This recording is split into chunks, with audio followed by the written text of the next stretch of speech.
Un accord vital face à un risque d'explosion de l'Europe, c'est ce qu'espère Nicolas Sarkozy du sommet qui s'ouvre jeudi soir dans une tension extrême à Bruxelles. Angela Merkel se dit-elle convaincue que les Européens trouveront de bonnes solutions. Paris et Berlin doivent soumettre à leurs 25 partenaires un projet de révision des traités pour une plus grande discipline budgétaire.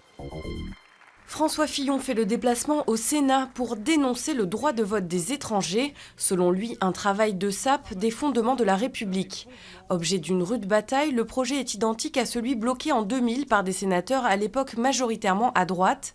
Il prévoit le droit de vote, mais aussi celui d'être élu conseiller municipal pour des étrangers hors Union européenne. Le chef de l'État promet des fusils à pompe aux brigades anticriminalité. C'est sa réponse à la mort jeudi matin du policier atteint par plusieurs balles de Kalachnikov à Vitrolles. Âgé de 37 ans, il avait été blessé lors d'une course-poursuite avec des cambrioleurs. Vladimir Poutine accuse Washington. Selon le Premier ministre russe, les États-Unis auraient fomenté la contestation après la victoire de son parti aux législatives. Contestation qu'il promet de continuer à réprimer.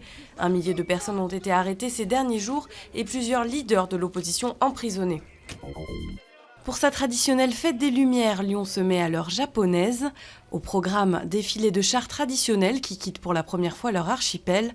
Chaque 8 décembre depuis 1852, les Lyonnais allument des bougies en hommage à la Vierge Marie. 3 millions de visiteurs sont attendus jusqu'à dimanche.